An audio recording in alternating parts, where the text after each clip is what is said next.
Malik. How's it going? I'm doing Um, well. How you doing? I'm doing good, thanks.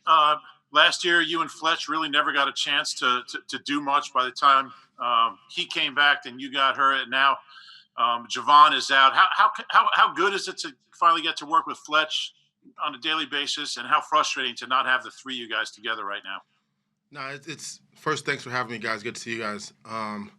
It's nice to be able to work with Fletch. It's exciting. I had to sit there for a year and really just daydream about it and think about it. So now that I'm here, just trying to stay healthy, be consistent, and get back to the way I was. Possibly even 110% better. But it's working out well as far as Javon goes.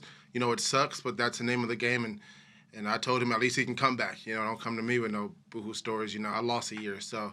But I know he's a strong guy. He's a fun guy. He's working hard mentally, and when he comes back, he's gonna be great.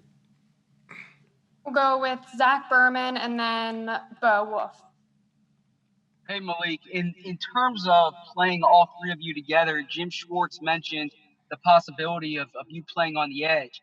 Is that something you're interested in doing, and how do you think you would do there?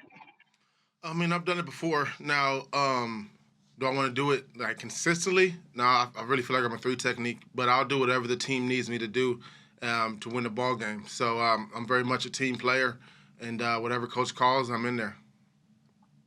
We'll go Bo and then Ed Kratz. Hey, Malik. This is the first time we've had a chance to talk to you this summer, and I wanted to ask you about everything that's been going on. I think both the coaches and the players said that during the process in June after George Floyd's murder, that you were one of the more vocal people in those team meetings. Mm-hmm. What was that process like? What was the reaction like from the team, and are those conversations continuing still? No, thanks for asking that question. Yeah. Side note, I just know I personally, and I think this country needs to see justice for Breonna Taylor and George Floyd. Thanks for bringing that up.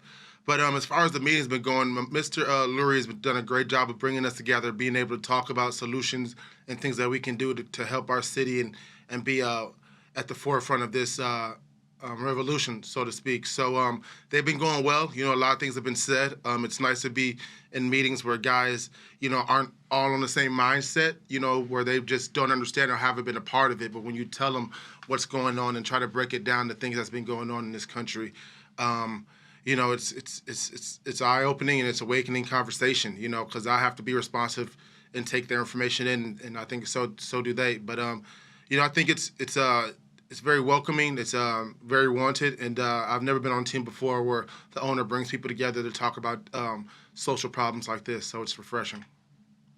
We'll go with Ruben Frank next. Hey, just following up on what you were saying about Mr. Lurie. In an off season where you guys didn't have a lot of time together in person, can that kind of thing bring a team closer together when you guys are all kind of trying to work together on something bigger than football? I want to say yes, but I think that's something that it kind of like it grows you outside of football because you're bringing people together. I think we don't see any color when you're on that field. I think that's left this game a long time ago. When you're out there, you're out there. It doesn't matter who you are, or where you're from. If you're out there, do your job. But I think off the field, it just allows us to grow and be able to. You walk past somebody, you normally wouldn't sit by him at lunch. You sit by him and you can have a conversation because now you guys have common ground. And you want to learn more about what he thinks, and he wants to learn more about what you think. So I think it's opened up for that, more truly genuine friends after football than it's really been like, being a better team. You know what I mean? We'll go with Dave Zangaro and then Zach Brown. Hey, Malik, going through what you went through last year, has that given you a different perspective on your career and football in general? It's definitely opened my eyes to just what more I want to do in this game. You know what I'm saying? I'm 30 now. I've been playing this game for a long time, so it really was able to allow me to be a dad and see what that's truly about and trying to find myself and see what hobbies I like. I've been doing this pretty much my whole life, so I didn't even know what I like to do, what made me smile. So it was nice to find things like that out. I never wanted to take a break, but to have to take a break and then to just embrace it and Coach Peterson allowing me to step away and kind of collect myself and not be here, it really helped me just I think become a total person. You know, I wasn't retired. I knew I still had a job, but, you know, it was still nice to kind of take a step back and understand just who I am and what I like to do. So, yeah. We'll go with Zach and then Martin. Hey Malik, you said after the first answer that you can get back to being the player you were. I think you said 110% of the player you were. Do you think it's kind of been forgotten, the player that you were, or because you did not really get a chance to play last year, that the fan base still needs to see the player that you were? I think I have some ground to make up, you know, especially if I can go back all the way to my last year in Jacksonville. You know, got benched a little bit there, then came here and then got injured. You know, definitely, I'm not going to say they forgot about me, but I think I just have some ground to make up and make people remember. Go with Martin and then Dave Zangaro. Hey, Malik. I was wondering if you've noticed any of the young offensive linemen, might have stood out to you so far, during practice? As far as 3-tech goes, I think Opeta is doing well. He's working his hands. He got anchored. Herbig is doing a good job. I respect his game. That boy Prince, he's really stout. He's shown up. And if I can go back, I wouldn't consider him a young guy, but, you know, Dillard's came a long way. You know, with this being his second year, I wouldn't consider him a young guy, but I think he's stepped up a lot, shown a lot of growth. Hey, Malik. Fletcher was talking about you down on his ranch, and he said you didn't like the bugs too much. What was that experience like for you, and how much did that work with team bonding? No, it was a great experience. You know, I've never really gone out to the country like that to see, nowhere, Texas like that. So to be able to kind of go out there and just be with the guys and be away, you know, we had our phones and TV, but, you know, Fletch had us doing activities outside, like, you know, some skeet shooting. You know, we can see his farm, see his ranch. You know, we're also able to help out a little bit. You know, just see what the farm life.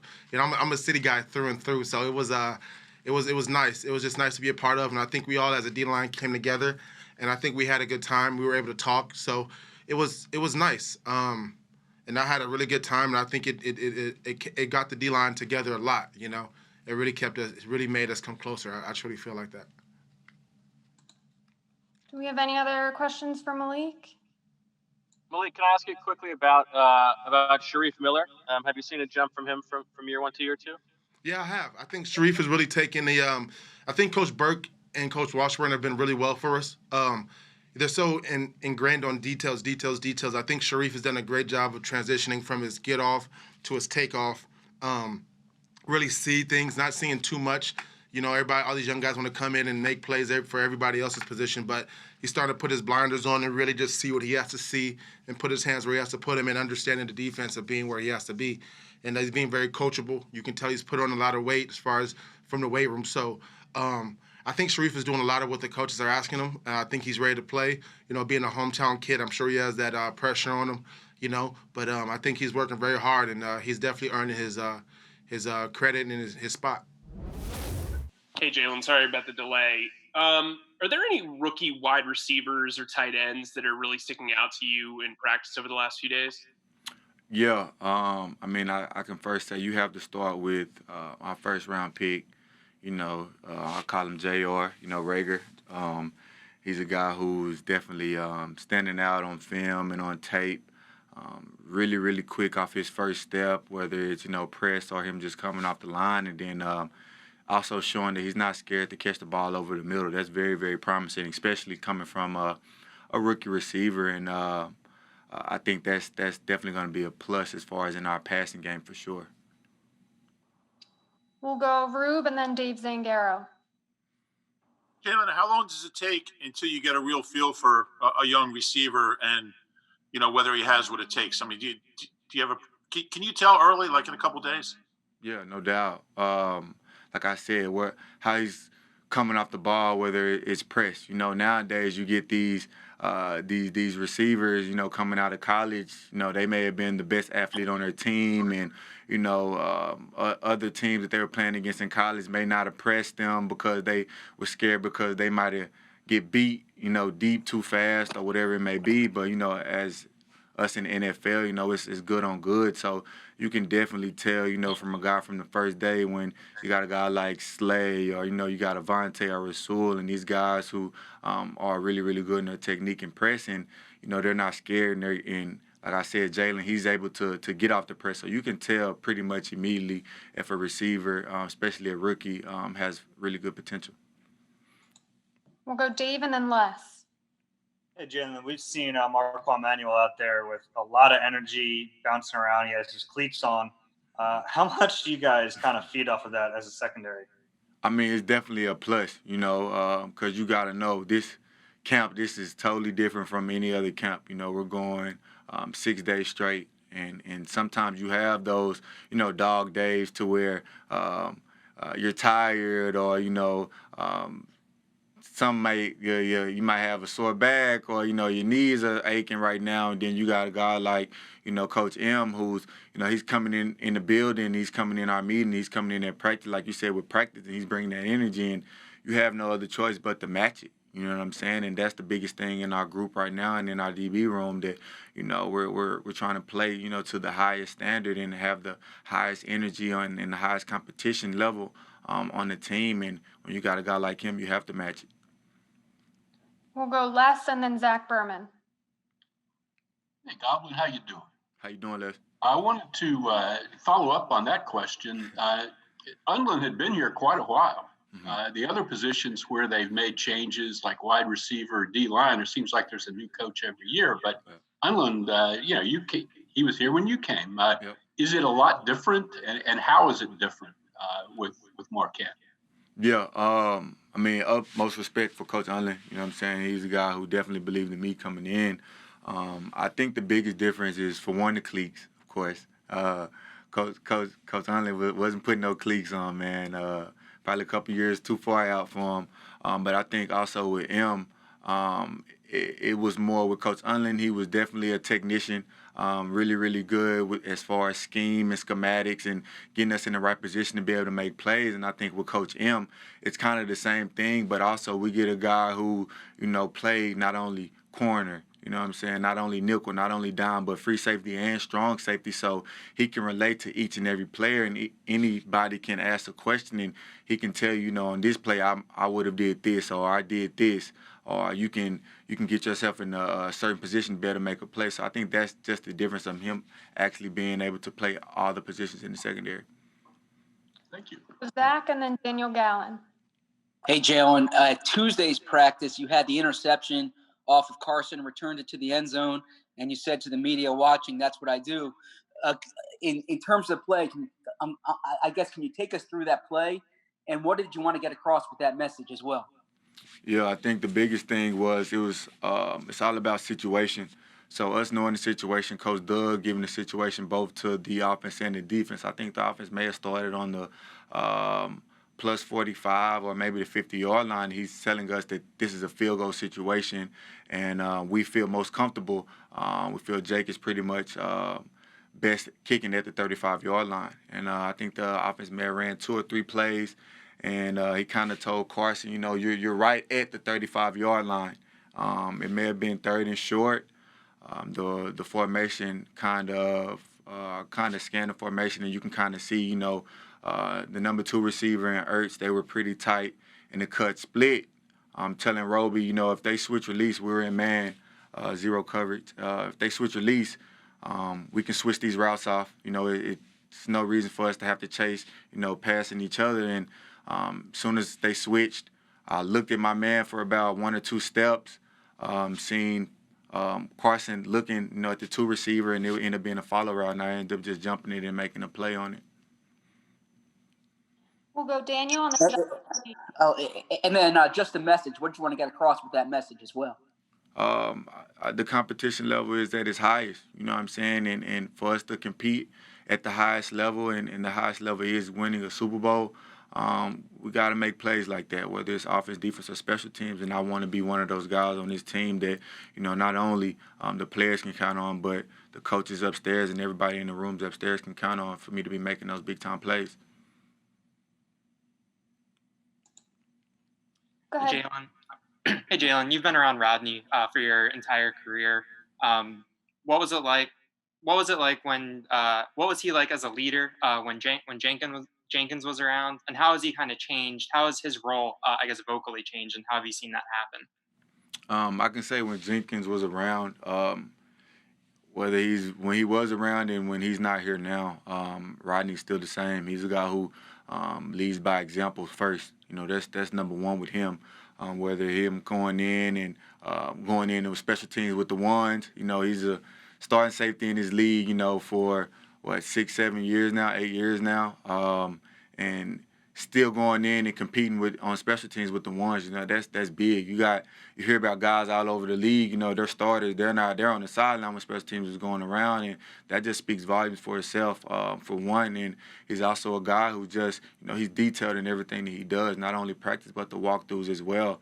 He's treating those just like they're a real full-speed practice, you know, at a slower tempo, of course. But, I mean, that's something that you can definitely, as a younger guy, we always tell the younger guys what I do to, you know, watch him, see how he moves, see how he reacts, and the different type of things that he does. We'll go Jeff and then Ed Kratz. Jalen, moving from cornerback to safety, you have to account a lot for all that jet sweep action that you see before the snap. What does that, how does that test your eyes, especially when you're in zone? Especially when I'm in, say it again? Zone, especially when you're in zone. Okay, yeah. It definitely does, you know, depending on each call that we may have.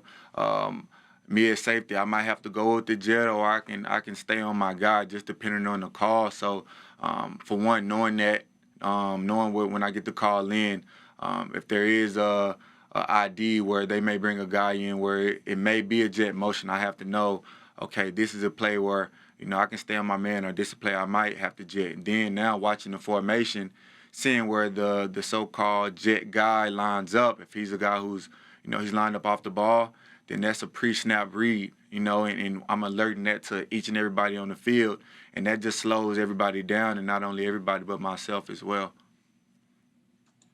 We have time for a couple more, so we'll go Ed, Martin, and then Bob Groats. Hi, Jalen. How you doing? During 7-on-7 today, it looked like Jalen Hurts and John Hightower had a nice connection on a deep ball with you and Darius kind of on the spot there. Just if you could remember what happened on that play, and then how has Jalen Hurts looked to you in the short time that you've been together with him?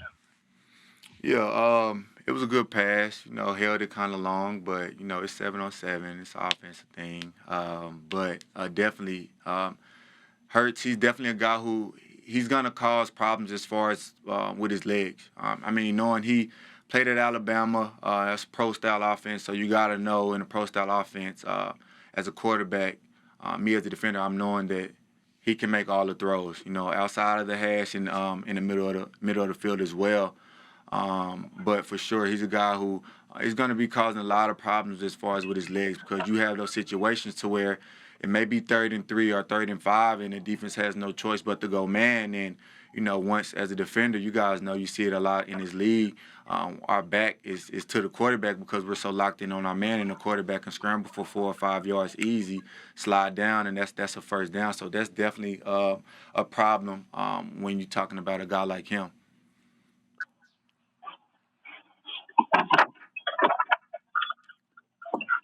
Go ahead, Martin. Oh, sorry, Jen. Hey, I was wondering, as an LSU guy, I mean, you know, the SEC is obviously going forward with, or seems like it's going forward with football and everything. And, you know, judging from what you guys have to go through, you know, to get in the building, to stay safe and everything, I mean, A, do you think it's a good idea? And B, if you can just kind of, you know, compare, like, why people think the NFL will be able to succeed, you know, by playing this fall. Yeah, I mean, me personally, I think at the end of the day, football should go on. And you talk about these guys being in college. Say there is no football season, but you still have these college athletes, you know, student athletes who they still have to go to class. You know, they still have to go to, you know, their tutoring sessions. You know, they have to walk around campus. They're going to be around other students who might not have obligations. You know, their only obligation is to go to class, and they're done at, you know, 12:30, 1 o'clock in the afternoon. So I don't think not having football will stop any spread of of coronavirus, for one, because say you stop football, like I said, these kids still have to go to class with these other students who, you know, may go to the bars and may go to clubs and party with, you know, their roommates. So I don't think that's not having a football season. I don't think that's stopping anything. I say as far as football goes, you know, you just keep taking the same protocol, making sure, you know, they're testing the guys and the guys who may get it, quarantine them, and if they don't, I feel like football should go on in college football. We'll wrap it up here with Bob.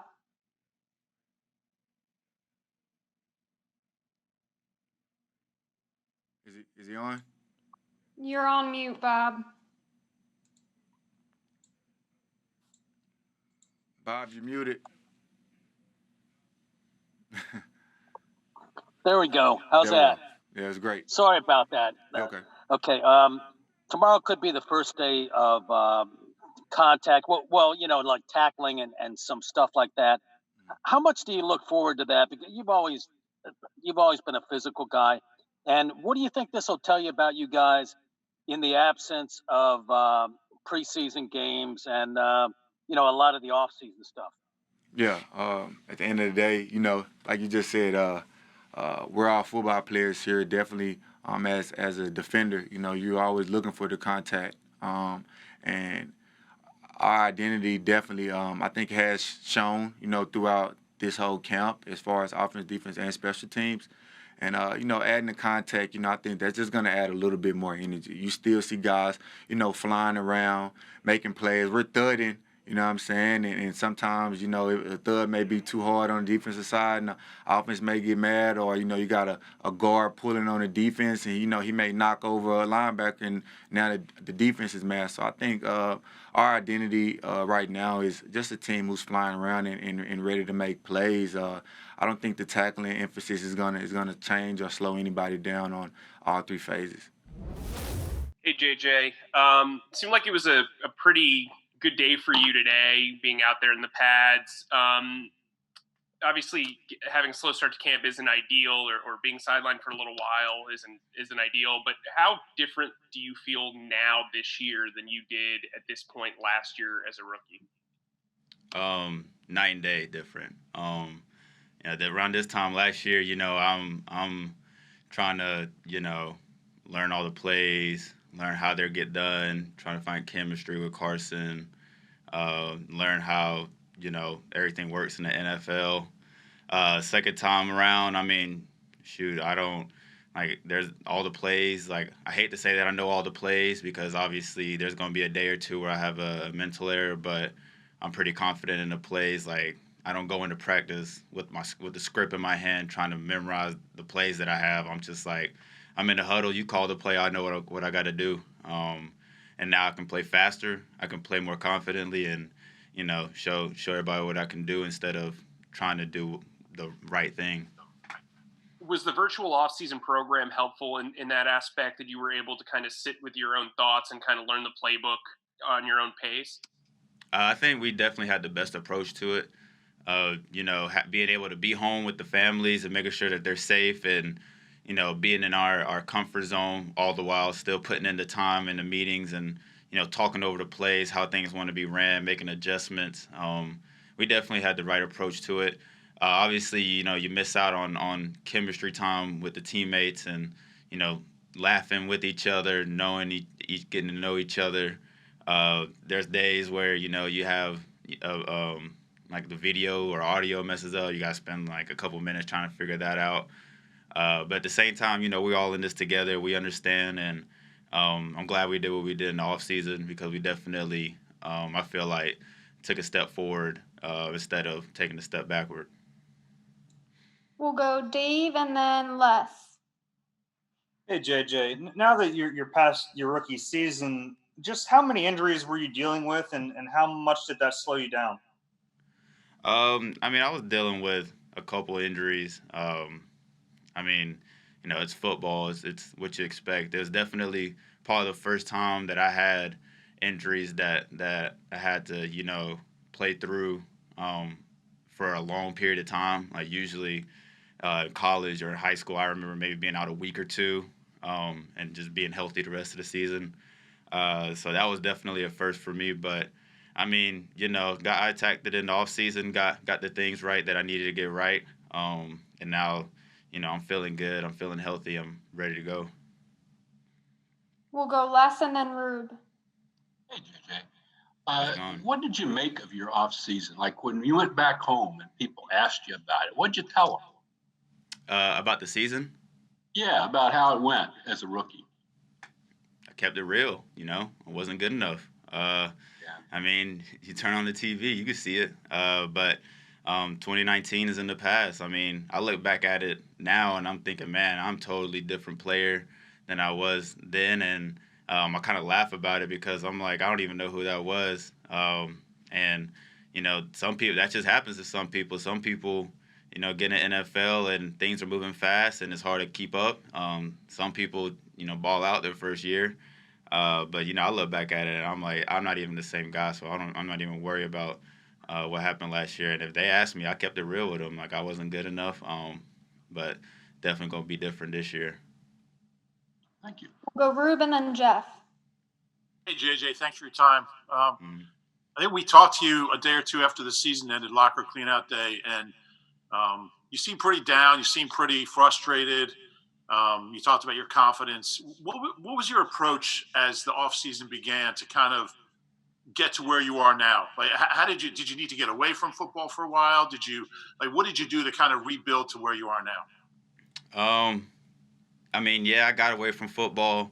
I took a trip or two. That was the biggest thing people were telling me was after the season, make sure you get away, mentally and physically reset. So I got out a little bit, and then honestly, like I was just working hard, and I never really posted anything about it or, told anybody what I was doing because like I knew mentally, like for me, it was what I needed to do. I don't need to show anybody else what I was doing, but I was having, 7-hour workout days. Like my family, I was at home, but I wasn't really at home. I wake up, like my schedule was wake up, run for about 2 hours with my track coach, lunch, then lift weights, hot yoga, dinner, pool workout. I bought a jugs machine to catch, make sure I was getting some catches while I was at home.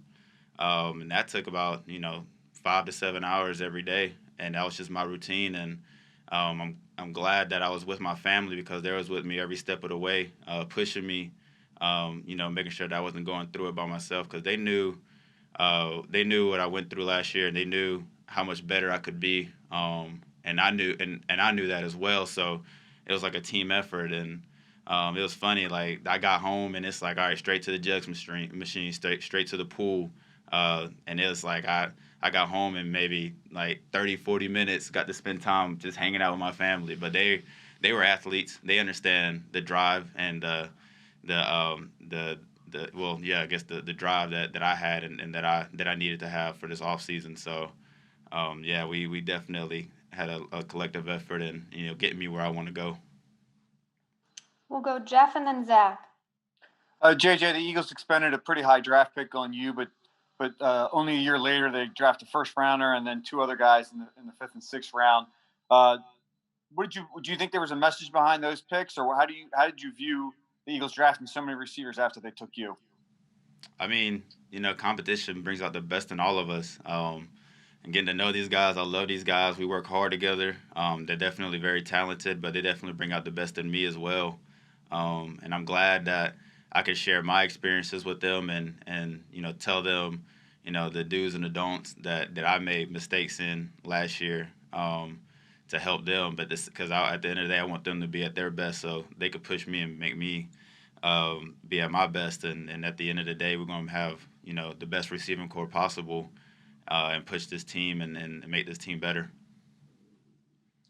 We'll go Zach and then Martin. Hey, JJ, you said I'm not even the same guy. How specifically are you different this year than last year? I mean, mentally, just I don't come into the building thinking what plays do I have, what do I need to do, how do I need to do it, like just a bunch of coming in with questioning things. I come into the building like ready to have fun and play ball. I'm out there, interacting with the guys. It's competition, it's fun. I make a mistake. They let me know. They make a mistake, I let them know. And at the end of the day, we're pushing each other and making each other better as football players instead of me mentally trying to just do the right thing, and it's different. And that by itself, you come into the building with a whole different perspective. And just enjoying myself, having a lot more fun. I mean, physically, I lost about 5 to 7 pounds of fat over the off season. So everybody's been asking me, how much weight did you lose? What did you do? So it's just becoming more interactive and more focused on chemistry and team building rather than worrying about not making a mistake. So add me to the list. How much weight did you lose? I mean, obviously, being athletes, you fluctuate, but like I came in last year pretty on the heavy side, and like this year when I came in, I was like 8 pounds less than when I came in last year. But I mean, you fluctuate, so I'd say anywhere between 5 and 10 pounds is where I fluctuate, but definitely lighter. We'll go Martin and then Tim. Hey JJ, getting back to like a previous question about the the young rookie receivers the Eagles brought in. I mean, all those guys seem to be like really fast. I mean, speed is their greatest asset. Like, how important do you think it is to have kind of like a mix of receivers, and how do you think you fit in, with that and with those guys? Yeah, I mean, definitely last year I didn't show that I could run, and that was something that I worked on this off season.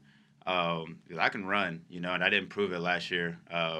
But this year, we wanted speed, so I got my speed up too, just so I can show them that we got a receiving core full of fast guys, not just 1, 2, or 3 guys. Everybody on this receiving core can run. But like everybody, has a specialty. Everybody's really good at something, and then honestly really good at everything. But everybody's got their specialty, and we all kind of bring that to the table, which makes us a more versatile receiver group than I think a lot of other ones. But we got to go out there and do it, and go out there and prove it. Every day we step on the field, and we can't just settle on being a fast guy or a big guy or a quick guy. Like we got to be able to, hone in on what we do the best, and still work on the stuff that we can work on. We have time for a few more, so let's wrap it up with Tim, Daniel, and then Bo. Hey JJ, saw that you were limited for the first couple of days there and have a sleeve on your leg. What are you working through at the moment? Just some little lower body tightness. Right now we got a game in 2 to 3 weeks. But right now it's time it's time to work hard, but it ain't time to injure yourself going into the season. We don't have preseason games where we have to go out and battle and fight 4 quarters and be tired and be aching and be sore. Like right now is the time to get into football shape, go out there and make some plays, but at the same time you don't want to go into the season injured. So they were cautious with it. Had some lower body tightness and aches that they was like, all right, better to be on the safe side and hold you down a couple days than it turn into something else. So yeah, we're definitely ready, trying to come into the season everybody healthy and ready to go. Hey JJ, Doug framed it this morning as you came in the season in the right frame of mind. When you approached the off season, how did you kind of balance, working on the mental side and then the physical side? Is there one that you prioritized over the other? I guess how'd you just kind of go about, getting both of those things together? Yeah, I mean, my family, my friends, the close ones, definitely they understood what I went through last year, and they were there for me every step of the way.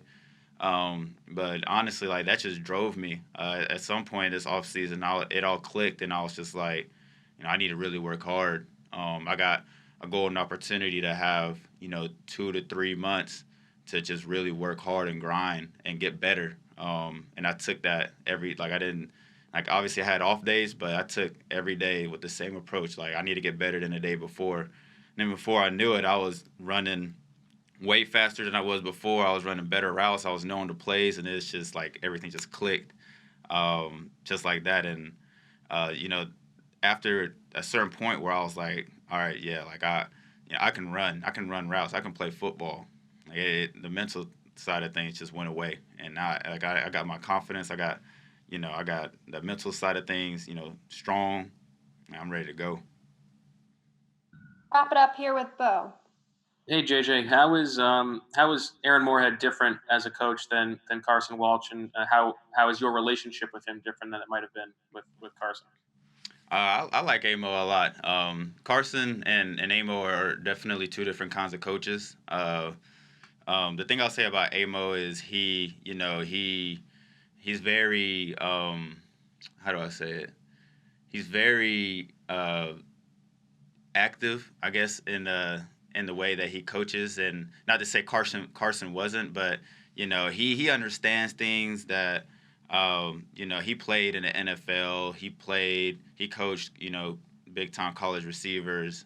So he understands, like, your legs are sore. Like, I get it. You could have had that ball. I get it. I can understand why you did this and not that. So he brings a lot of that to the table. And you can just go out there, play fast, and have fun. And he's a funny guy. He's funny to be around in the locker room and in the meeting rooms and in the field. So yeah, he and then we have Jason Avant and Coach Harper. Like, we just have a good squad of guys right now. And you can ask any of them a question; they're more than happy to help.